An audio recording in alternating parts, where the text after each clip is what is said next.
Welcome to Common Hood. This your host, Simon P. As always, I got my ace with me, Calvin P. There you go. And today, man, Calvin I got to welcome every neighborhood, sisterhood, and brotherhood to Common Hood right now. Yes. Because, man, you say wake up every day, and what the hell we do with it? Exactly. Wake up every day, and what we do with the day. I want you to tell the experience of they say you look like Samuel Jackson. You cut the beard off, now you really look like Samuel Jackson. You blew me on blast, man. You got to put you on blast, man. Didn't you have an experience when you take photos and send them in and somebody called you? Well, listen, so I was a part of this thing. It's called, I'm going to put the name on it, it's called all casting, right? All casting. All the young kids, my grandbaby was in all casting at one time too. So they did commercials and stuff like that through all casting. Right. It's a talent agent type format. Talent agent. Yeah, it's a talent agent type format. So the name of the talent agency is called All Casting. All casting.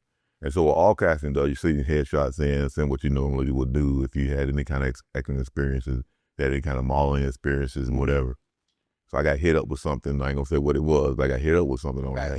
I got hit up with something. I'm assuming they say you look like Samuel Jackson. They'll put it out. That's the assumption. Right? Well, you know what I'm saying? Yeah. But I got hit up with something, so I had to go do a little something, and it was a truly a blessed experience, but it was a crucial experience for me. Blessing and crucial at the same time. The reason why I is say that that how that makes it? Man? Explain the crucial part. The crucial part is you better know how to read. You better know how to read. You better be articulate. You better understand people. Because you don't have those three things, you in trouble. Are we listening? I hope they're listening. So let's just say if it was Samuel Jackson, and if you was gonna be Samuel Jackson for a moment, if I was gonna do that, that little 15-minute scene you see, it's a lot of reading going on. A lot of reading going on behind that scene. A lot of different. Man, when I tell you, it's such an experience to be able to do something like that, because you have to look at it in this aspect. Those type of things like that, you go behind the scenes. People think that when they make movies or commercials that it's easy. It look easy, but you have 150 takes.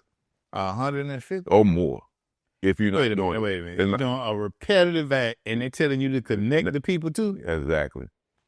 Do you know these people? No. They don't call former girlfriend. No, you don't even know. You don't know any of these. You don't know. See, all this showing up on a set. Everybody shows up on the set. Everybody shows up on the scene. And you have to do so many different things to get these particular scenes done. You would think the scene only probably take 2 minutes. 2 minutes to do. Might take 2-3 hours to do. Wait a minute. You're going to show up for 30 seconds in whatever commercial. Yeah. Commercials. If you do a commercial, and you mean to tell me they take 2 or 3 hours, 4 hours to do each time. Was that your first time doing it? No. Okay. No. I guess with practice, you'll get better. You'll get better with your competitors and stuff like that. Be patient with it, because if you don't have any patience, you won't get through it. And what I said by that too is you have to learn. You have to know how to read, man. You have to know how to read. You have to be able to talk. You have to be able to be a people person as well. A people person. Mm-hmm. Well, reading is a challenge for most. Yeah. But reading and retaining and be able to articulate that on that day. That's why it's so many takes. That's why God don't have me acting. Man, look, man. You could do it. Well, all cast, I'm going to go ahead and see you some photo shots and get a photo shot and see who I may look like out there. I done heard from Bill Cosby, Scottie Pippen. Yeah. Miracle. And then when I had the gold teeth and a fresh fade looking good. Yeah. I could throw you a training day look. What you say? But I ain't gonna never step in that Denzel. Watch the chain, ain't it? Chain on the chain. Yeah, so that was a really good. See, he read just the way he articulated himself on every situation. Equalizer was the best for me. Yeah, he the best, man. He one of the best. I like him. I think Tom Hanks done did some things. Yeah. Samuel up there though. He up there, man. He up there. He did a lot of good stuff, a lot of good movies, man. One of the things that one of the best movies I think he loves the most was Pulp Fiction. Well, you know, I think one of the best movies he connected to when he had a bout with substance abuse, and the first role they tried him with was him being a crackhead. Oh, yeah. A movie with Denzel, not Denzel, well, Wesley Snipes. And he played the role. Whoa, I say, man, he really had. I was like, why would a producer call him for that? Right. When this got out. Right. But kudos to your twin, Mr. Samuel, boy. I wonder how many years apart y'all. He might be your daddy. Samuel's in his 70s, man. Yeah, it's a possibility he might be your daddy. I might start calling him daddy. Wait, so I saw Samuel Jackson, your daddy, man. So on that particular day when we asked the question, why do we do what we do each day? On that day, they gave you that to do. Yeah, they gave me some stuff to do, man. And the thing is, I never thought that I'd wake up to that on that day. You know what I'm saying? So you wake up to so many different things in life, man, the way you got to get through the day, the hustle and bustle of the day. You got so many different things that you have to put in your mind and your spirit that you got to accomplish. And sometimes you don't get everything done, but you got to keep pushing. Got to keep pushing. Got to keep. Did you get that script done? Man, look, 25 takes. Put it that way. Let's just say this here: they gave you the script. Mm-hmm. That's the script on TV. They gave you a script. Mm-hmm. In life, you don't have one. Let's separate that script. Yeah. You know, what kind of motivates you for your action, your daily action, man? Like, how do you get into that? Well, every day I have to wake up with being intentional. You know, I have to have some purpose behind what I do. And so being intentional and have purpose behind what you do, you have to wake up with some type of thing that's gonna get your spirit right first. So you that goal oriented, or you start off with the spiritual self first? I started with the spiritual self first. Got it. With the one that's going inside me. I have to work on myself first. First and foremost. You don't work. You hit the flow, and as you touch it and realize you can stretch, I say, thank you, Lord. You say, thank you, Lord. Thank you, Lord. Thank you, John. Thank you, Jesus. Thank you. Say, thank you, Lord. Thank you, Lord. Thank you, Lord. Lord God Almighty. Reign supreme. Yep. Jesus, don't worry about that. To motivate your actions. Yep. To motivate me to keep me going. I got to mess with your road. Go ahead. Did they ask you to curse and go against the standard of Jesus or God when you did that tape? See, Samuel know for cussing, but Samuel know for putting it out there on screen. Here it is. This is one thing people got to realize in your Christianity or your walk with God. Mm-hmm. Curse words is a form of English language. It's a vulgarity type of way of talking, but it's nothing going against the word of God. And people fail to realize that. Yeah. Religious folks, man, they really get me sometimes, because cursing and cussing is two different things in the Bible. Cursing in the Bible is like you're cursing somebody, I curse you. You know, I put a curse on you. Cussing. Kevin, I'm into what they call Pentecostal values. No. They say now they'll call you Kevin. Don't put that out there like that. Man, look, you know what I tell them? I don't know what I tell them. Well, hold on. You got the alphabet A and you got the alphabet Z. You mean to tell me the God you say you serve, yeah. out of all the words you chose? Let me ask you something. How do they know how God talk? How do they know? How do they know? Be taught through you, right? Okay, yeah. So if the only thing you know how to do in life is, say you grew up around a lot of people every day, but you know God, but you grew up a lot of people cussing and cursing, or cussing, or whatever you want to call it. And then if God talks to you, say, get your damn ass up and get out there and do what I tell you to do, because I love you. I don't think God never talked to me like that, though. Exactly. But I'm saying we were trained that way. You don't know how God talk. I don't know how God talk, but I know that He talks in a way that you can understand it. So I can't tell you. I think God is so solid and so cool. And he's so, as you say like the people say, darn, Cav, you took 25 takes to read 10 seconds for your clip. Well, 25 takes, right? That patience that God has, God has so much patience, man. So I think He waiting on you to develop, but you got to go seek it, right? You have to be able to understand the God in you. You have to be able to understand that. He said, I created you my own image, my own likeness. You got to be able to understand that He created you His own image and likeness. What's the image and likeness of God? What you learned in that Bible. That's one thing that we know is what we learned in the Bible. So if that's the only thing that we know, the image and likeness of God, I disagree with that's not the only thing we know. No, well, I'm just saying, listen to me, man. If you understand what I'm saying, you can disagree with me all day long. I'm talking about, you can disagree. The Bible that we learned growing up It's the only thing that we know, basically, unless you study, unless you go in depth with it. Unless you go deep down depth with it and study the different things of what the Word of God means. I studied my mom and daddy the most. Yeah, you can study them, but so you telling me your mom and dad never cuss? I think my mom and daddy taught me how to become one with that, and when they did curse, they say, "Excuse me for my ignorance." Right, but that right. mean you follow everything I do. This is the ignorance part. If it's wrong, the ignorance part about cussing. Yeah, they cuss. Yeah, but that ain't. I don't communicate. I don't communicate like that. Some people communicate like that. I might cuss you. Yeah. I mean, when I get mad, maybe, but I don't just come out and just cuss you out. I don't just do it. Lose your anger. Yeah, lose my edge. Well, you imagine God lost his anger with all the sin he did this week. Man, that's another subject. But I really believe that it is another subject. Right? Getting up, man, putting your feet to the ground, putting your spirit man first, getting yourself right inside, and then hitting this world in the right perspective of mindset. That's your right purpose. Yes. That's your major purpose is to handle everything. So once you set your godly meditation in you, let's just say, how does it shape some of your behavior? Like, what habits you got to put you in that good mindset that you can share? Well, when I hit I go to bed with meditations in my ear every night. Meditation in my ear every night. And most of my meditation is spiritual.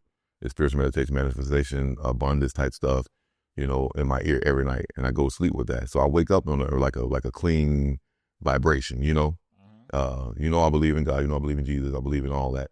But that clean vibration that I wake up with every morning, it helps me get my feet on the ground saying, okay, this day is going to be a great day. Having the right vibration, for me, that right vibration comes just being more cognitive of my thinking before I speak. Right. So it's just like, we're speaking now, so if let's just say, what it mean when they say, it's like, how you doing? It's like, man, what's really alive in you today? Like, right.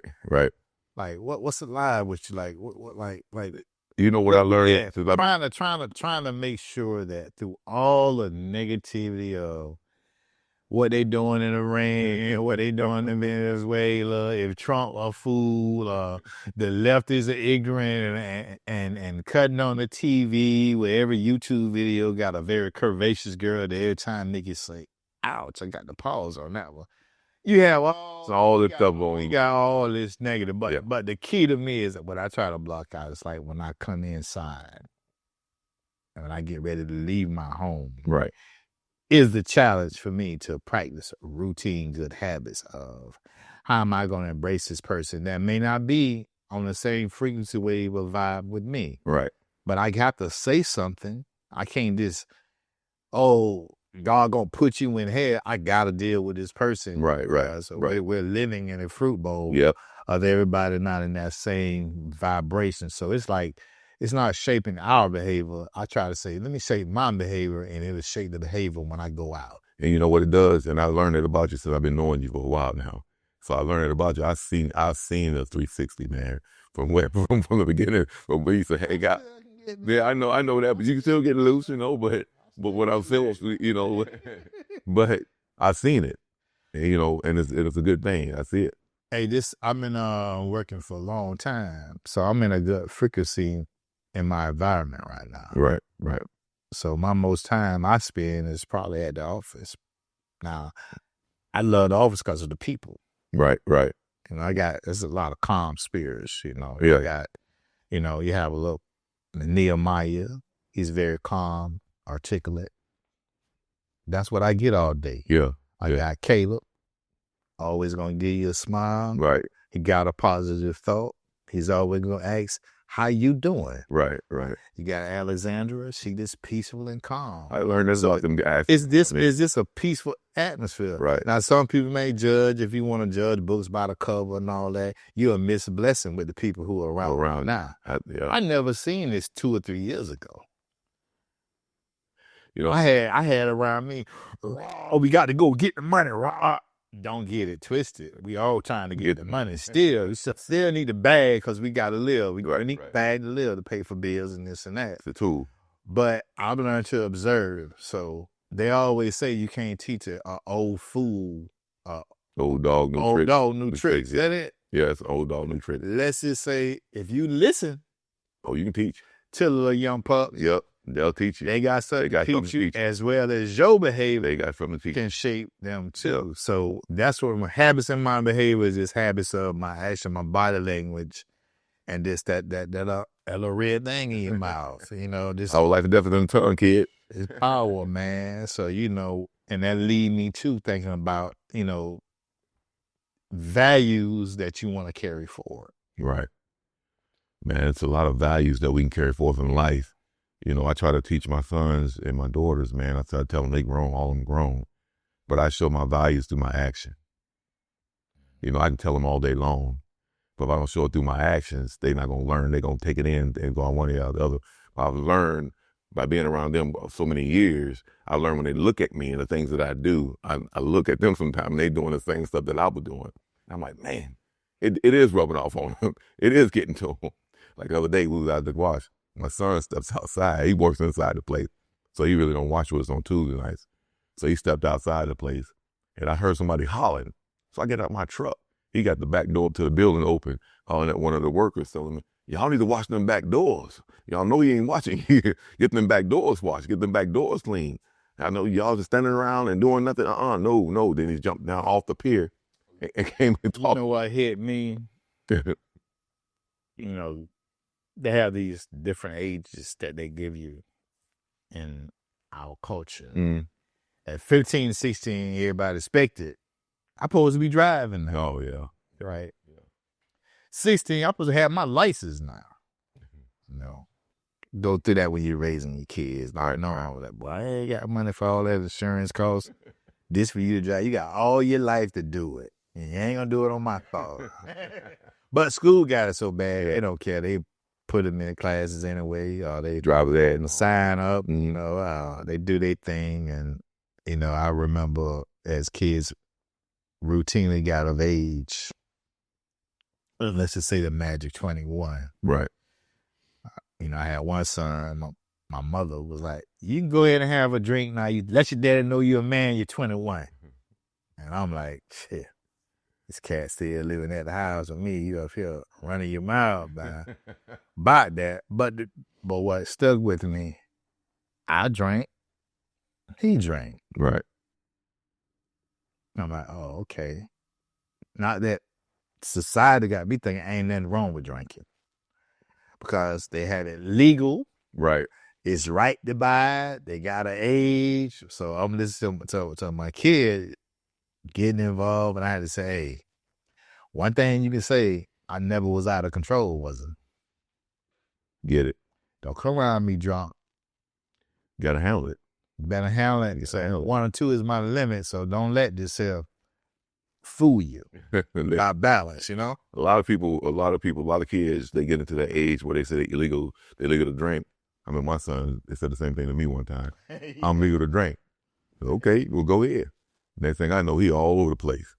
All over the place, can't handle it. I said, see, you're not legal to drink until you understand what the drinking concept is behind that drink. All I wanted mine to see was, I had it happen with 2 different ones. I had one child that he growed up fast. Then I had my little daughter, your daughters. Oh, yeah. They had you by hard. Yeah. But she come and, she found you rattler at this time and she. Then I just see you smoke weed. I'm not finna argue with you. Right. But all those experiences, we learned what state of mind I was in at that time. Just tell me what state of mind you in right now. Why you want to do it? Because Snoop Dogg said it's cool and Wiz Khalifa and all them, and it's in a hip-hop community good. Everybody rolling big sticks, and it's a cool thing. I say, at the end of the day, don't let it take you from the value system that you was taught. Exactly. I tried to embrace on you. I get that. About your character being in alignment at all times. I get that. That's the thing. Let's think peer pressure. It's a mug. Yeah, it's a mug, man. Even in adults, peer pressure. Oh, yeah. Peer pressure. You want to, some people want to live like the Joneses. And, hey, they saw it And the cigar bar the other night. Oh man. Okay. Oh my God.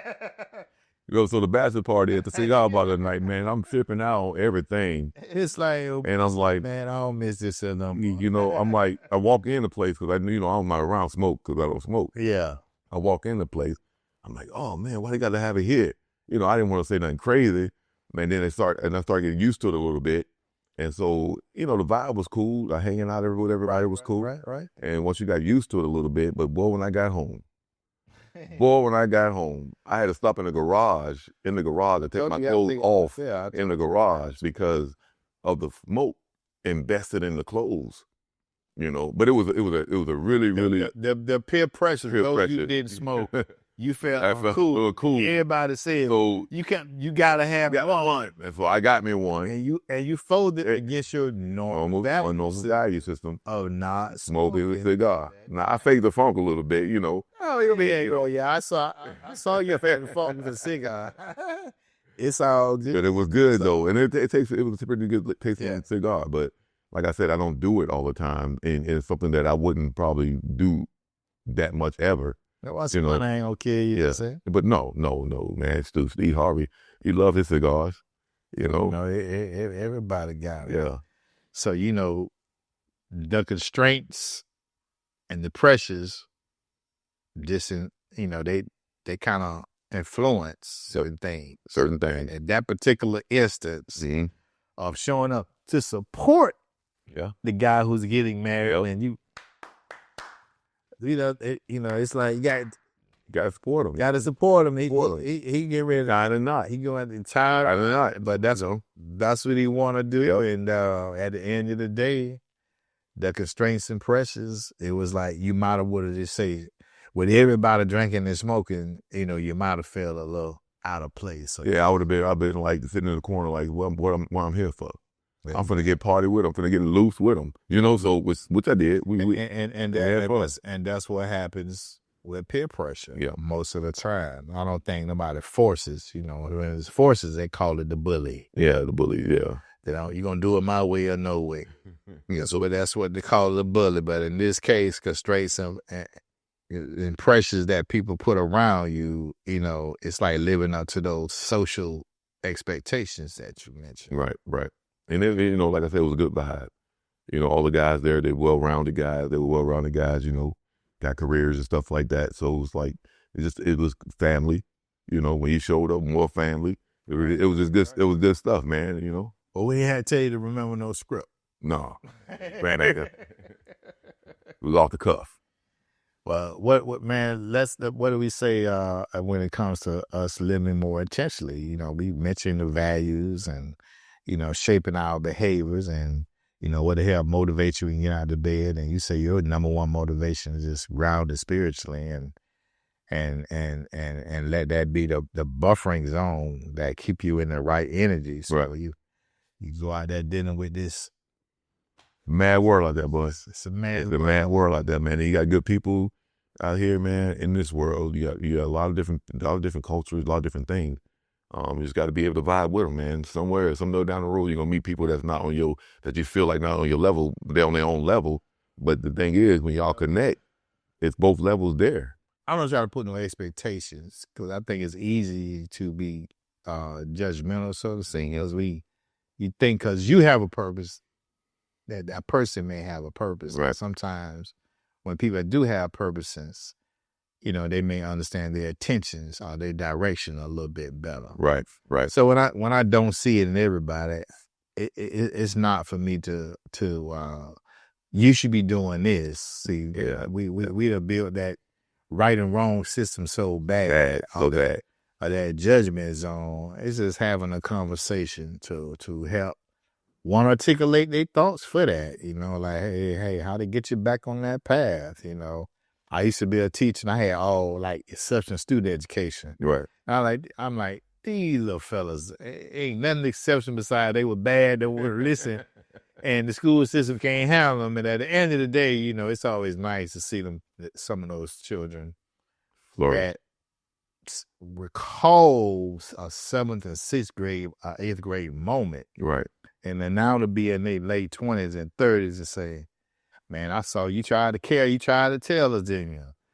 I'm like, well, yeah, you know, you know, whatever I said to you back then, if it resonated now, that's a good. You know, you get that a lot, man, with teachers and stuff like that, or with parents and stuff like that. They'll come back and say, you told me, and I didn't listen.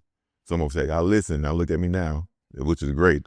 You know, that type of thing. Oh yeah. So it ain't going back to your major emphasis of having to sit down today. It was like, why do we do what we do each day? You know, it's a thing. Everybody has their own perception of why we do what we do. You know, I do what I do, man, because I have to do it. I have to do it because I love it. Yeah, if you I want more. you know, if you got to do it, helping people, that like helping myself. Yep, he got a lot of different. What we do, you know, and just wipe out the negative side of it. So you have to do it because I mean, for the average person, they might wake up and not have anything that they any type of goal, any type of thing in their mind that they want to do, because they don't really know how to move in that area. And so you have to set some goals in your life, some type of goal. If it's this one small goal, set that one small goal. Once you do that one small goal, set another goal. Get that goal out the way. It might take time. Trust me, it's a lot of things that my patience gets short on, and you know this for a fact that you're trying to make things work. And then sometimes it goes back here, and then you got to push back here. You got to go back here, and you got to push back here to make it work. But 9 times out of 10, as long as you push, it's going to work for you. Well, growth comes through after the pain a little bit. Yeah. You know, if it's all good, you know, it's like everybody be doing this is all good. Yeah. You know, it's like everybody be going good. You know, you hear some people go to jail to say, I ain't like going in, but now that I'm out. Yeah. That I'm different because of that situation. Right. Whether it's 6 months to a year. Right. You know, some people get in there and be like, hey, but this not for me. But it gave me the chance to sit down. At the end of the day, I realized I'm gonna change for me. Exactly. That's the main thing. Yeah, it has to be a change. Continue the behavior. You can't survive unless you get to know yourself, and that's the truth. You can't survive unless you get to know yourself. With me, the way I survive is I have to get to know myself every day, because I change every day. People say, what you mean by that? What do you mean you change every day? Every day is something different in me that I learn about myself. I'm like, man, I got to change that. I got to do better with that. You know? You're doing many experiments with yourself, man. What? You got many experiments you going, like, you said motivation first, but I'm like, every day you come up with something different for yourself? Every day. Really? Every day. Every day is something different I learn about myself. And people might say, how? Is it through what you engage with or what you read? Well, it's person you work with. It's like a thought. It's an image of people I work with. I might wake up with a different thought on my mind. Where'd that come from? Type of thing. You know, there's different things that I go through that I have to set myself back and say, why did I think that? Or why am I doing it like this? Or why did I say that? Or why did I act like this? You know, and it's something that I learn about myself every day, that you can't be perfect in life. There's no way you can be perfect. But with me is whatever niche I have to get better, that's what I'm going to do.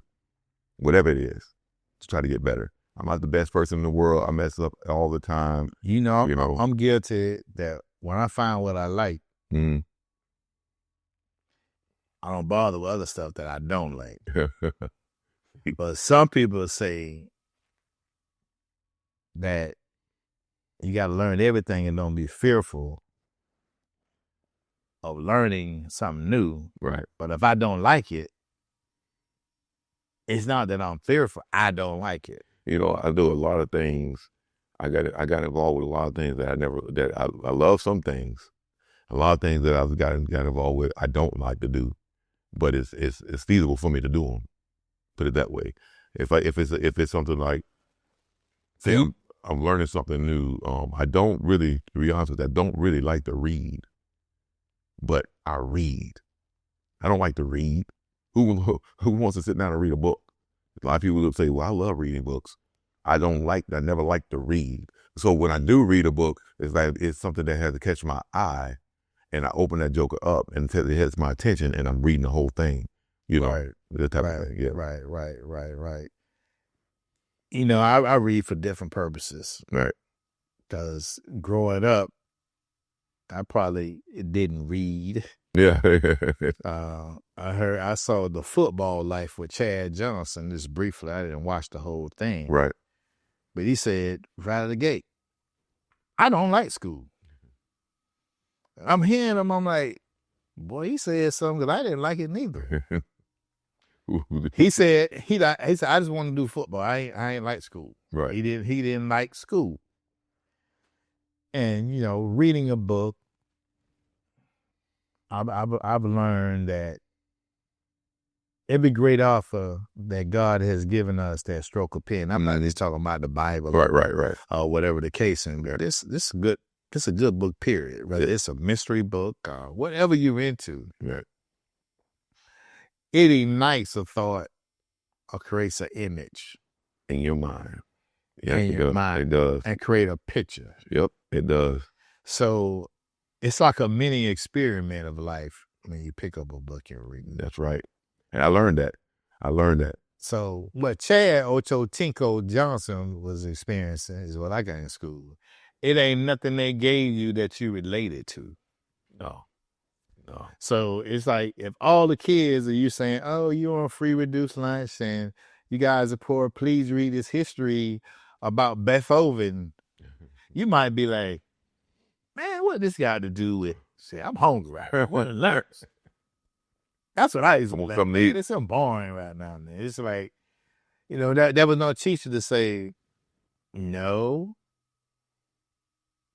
Like, you guys have great artists in your communities. Like, we create a song in here or something. Like, this is why we're reading to be better expressive. Yeah, I get it. Well, when I was in school, man, they didn't have geometry, trigonometry, history, global history. You took geometry and trigonometry? Mm-hmm. I didn't. Yep. I did, man. And after that, man, look, man. I took consumer math because algebra was a real hard and they ain't have, when it needed tutoring. Yeah. They were like, you got to stay out to school and catch the bus and all that. But in life, I don't use algebra or trigonometry or but I use that consumer math. I want to balance that checkbook. That's consumer math. I learned that in consumer math. I had calculated my little percentage on how much you say the sales tax on that. Yeah. So I didn't go too high until I actually went to college. Right. And I still was like, if they can show me the practical application, I might can learn. So everything is, you start your own experiment. Every day is an experiment as you try to understand on what you're going to do each day.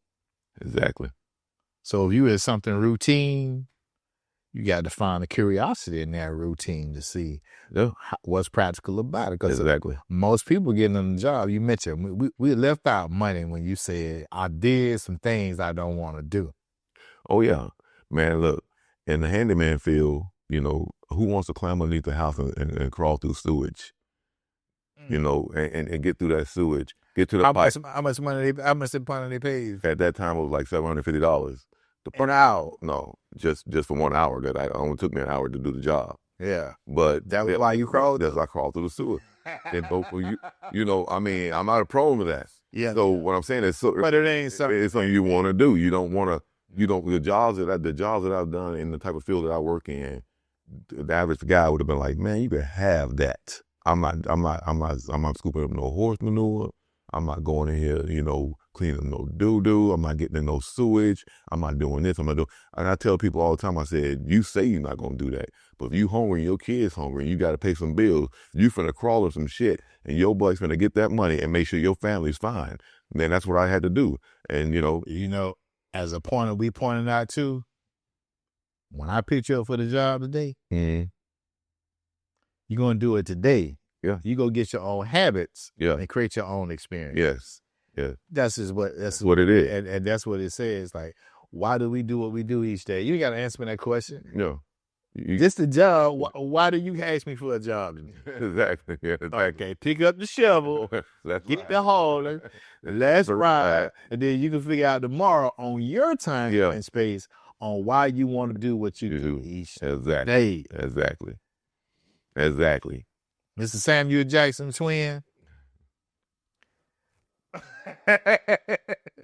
Thank you for telling the kids that if they want to be actors and rappers, that you better learn how to read. And if you want to be a musician to express, because you said in acting, you got to know how to connect. So that makes sense with the music. Yep. When you have all of those different genres, you got country give you a different emotion. They do. Hip hop gonna give you a different emotion. R&B gonna give you a different emotion. Heavy metal gonna give you a different emotion. Rock and roll gonna give you a different. Yeah, all of it give you different emotion. Man. Jazz gonna give you a different emotion. Yes. So all kids, all children, all adults. Read more, change the globe. Read more, change the globe. And right now, the way the world going, I'm gonna put this in there real quick. The way the world going, we don't even have to learn how to read and write all day. We got to do a speaking to AI. It's old now. Oh no! Well, I mean, I'm not falling for Don't fall for the trick.